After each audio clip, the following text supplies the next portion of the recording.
Right, this video is going to show you how to make some iced buns. Now this is used, as you know, with a bread mixture, but it would be classed as being with an enriched bread mixture because we're going to actually use some egg, not just water, which is the way that we would usually make up bread.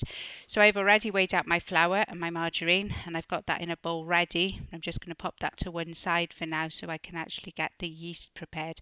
Now I'm going to do half the quantity here that I will show you on the recipe sheet that I send you. You can split the recipe into two, divide it up into two to make half the amount, okay, which as I said is what I'm going to do here, or you can do the full amount. You can see as I go through this video exactly what we end up producing.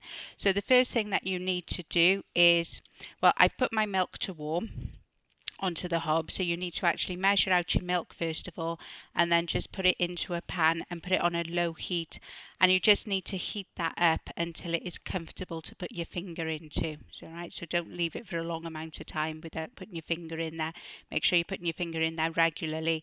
As soon as it just feels comfortable, you can feel that it's warm, you can actually turn that milk off. Then you're going to actually crack your egg into a measuring jug. The reason we're going to do this is because we actually need to have 300 millilitres in total of our liquid, so depending on the size of the egg will depend on how much milk you actually need to use from what you've from what you've heated up, okay, but you're certainly not going to need to have more than what you've done.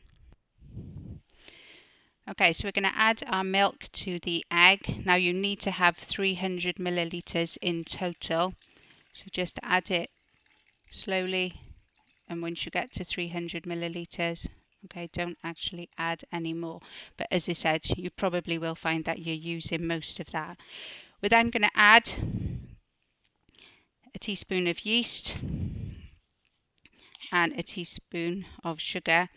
Okay, you will, if you're doing the full amount, actually use 2 teaspoons there of yeast. Okay, but obviously I'm just putting the 1 in for what I'm doing here. And then we're going to mix it all together. Okay, so just make sure that you're beating up your egg. Now what that's going to do, you've got the warmth in there, you've obviously got the liquid, you've got the food from the sugar, so your yeast will actually start to activate, okay, which then speeds up the process when we actually come for it to rise. Okay, so just make sure that that all is all mixed together, and then you can put that to one side while you actually start to rub your margarine into your flour. Now exactly the same as we've done so many times in school, just actually rub between your thumb and your fingers, okay, lifting it out of the bowl so that you're not actually getting it to all stick together in one lump. We actually want to make sure that it's actually rubbed through all of the flour, so make sure that you're actually digging the flour up from the bottom and rubbing it through your fingers, okay, as quickly and as lightly as you can. Okay, now the bowl I'm using here again is a smaller one, so it works better with the camera. If you've got a larger bowl, obviously you can put both your hands in there at one go and it will speed that process up for you. Alright, so we're just rubbing it in. That can be butter or margarine, whatever you have at home. I'm not expecting you to go out and buy butter, especially if you usually just use margarine at home. Alright, so mix all of that. Now again, the way to check it's all mixed, just shake your bowl from side to side. Any lumps will come up to the top, and you can then just make sure that those are mixed in as well. We don't actually just want some lumps of butter or margarine in your dough when we actually come to knead that. Okay, you're also then going to add your sugar.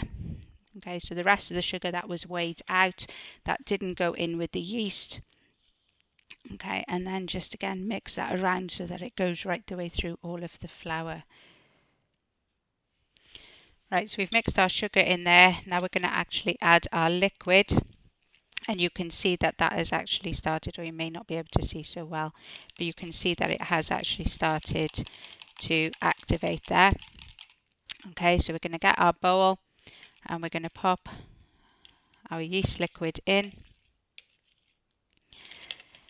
and then you want to mix that around until you've got a nice soft dough. Now a lot of people actually use a wooden spoon to do this. I prefer to use a knife. I just feel that it actually gets through the mixture better. than actually using a wooden spoon. But again, okay, it may be that you prefer to use a metal spoon, whatever equipment you are more comfortable using. So just make sure that that is all being mixed around, so we've actually got a nice ball of dough there. So we're going to lift the dough out of the bowl, and then we're going to actually just knead it. Now, I'm not going to make you watch me knead this for 5 minutes, but you need to knead it for 5 minutes. Now, again, a couple of ways that you can actually do this, and I tend to alternate between the two to actually just change up how I'm using my hands. So sometimes I just pull the dough from the outside into the middle, and that's how I would shape it then later on, by actually doing that same process. Or the probably more effective way, as I said, of kneading it, but I do tend to vary it up a bit just so that it doesn't get quite so boring, is just to actually grab it and push it away from you. So if you can get then into using both of your hands to do that. Now I've put a little bit too much flour down here, okay, so I'm going to try and keep that out of the way, because we don't want it to actually dry out, which is what's going to happen if we use too much flour. So as I said, I'm just alternating there between my hands, literally just grabbing the dough and pushing it away from me. All right, if I just slow that down a bit, okay, because it does tend to in real time show quite quick on the camera. So just grabbing it and pushing it away, and that is enough to start to strengthen up the gluten, which is what's going to hold the structure of your bread. Now you need to do that, as I said, for 5 minutes. I'm not going to make you watch me for 5 minutes. When you've done it for 5 minutes, pop it back into your bowl, and then you just want to leave it in a warm place for an hour, which is why I haven't actually said about putting the oven on yet, because otherwise the oven's going to be on a long time waiting for you to actually finish this. So if you've got enough time, it's a good idea now to actually leave that dough for an hour and then come back to it. So at this point now, I've put the oven on ready, so that needs to go on to gas mark 6, which is 200 degrees Celsius. And what we're going to do now is just take your dough out, and I've greased a baking tray, sorry. So take your dough out, we're just going to knead it a little bit more. And then we're going to actually start shaping it. So what I would suggest you do is decide how many ice buns you want to be making. Remember, they are going to rise a bit more than this. So decide how many you're going to make. Now sometimes when I do this with pupils in school, they just tend to pull off bits of dough. Now the danger of doing that is you could end up with very uneven sized ones. So if you actually, like I was just doing there, pull it from the outside into the middle,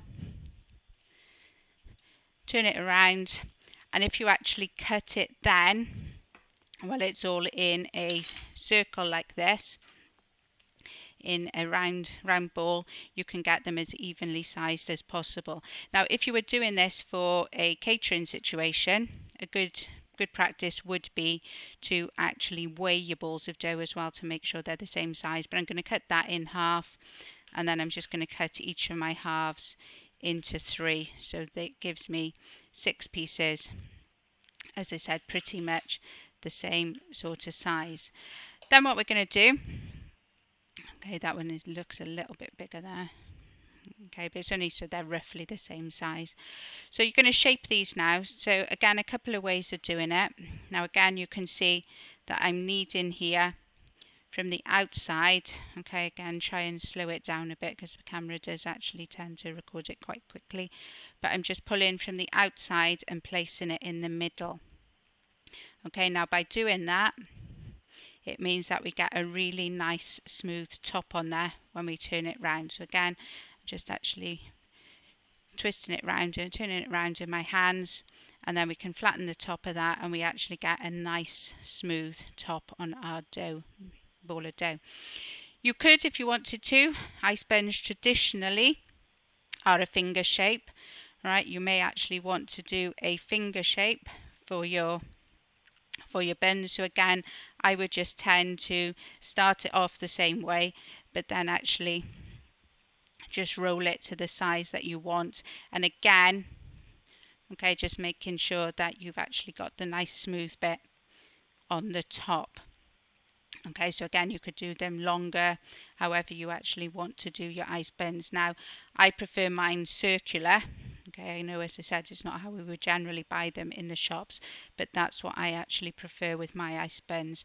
So just going to keep doing that then until we've got all 6 of them shaped. So as I said, this is making 6 using half the quantities that you will have on your recipe sheet.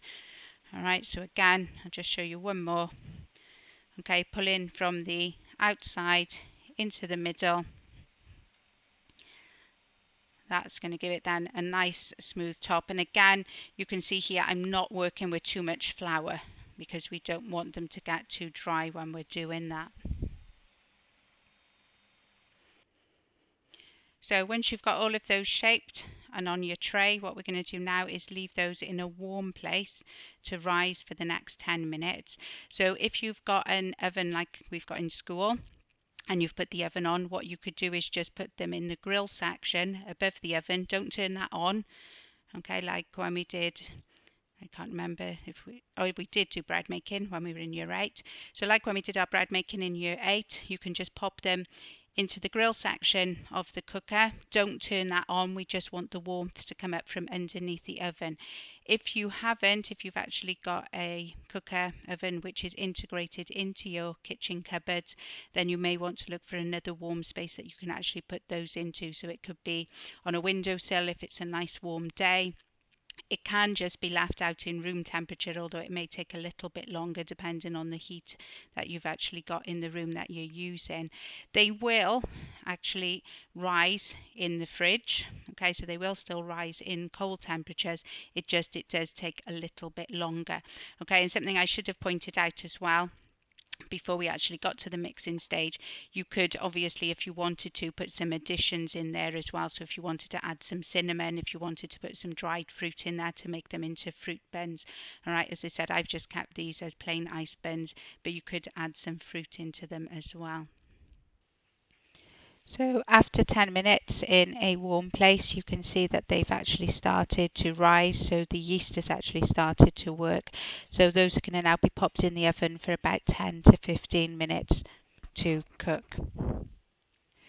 What will happen when the bread is cooking, the yeast will continue to multiply and cause the bread to rise for a little bit while it's actually heating through and increasing in temperature. And then once it hits a really hot temperature, the yeast will actually get killed off, so they will stop rising and then they will start to actually firm and set and cook through.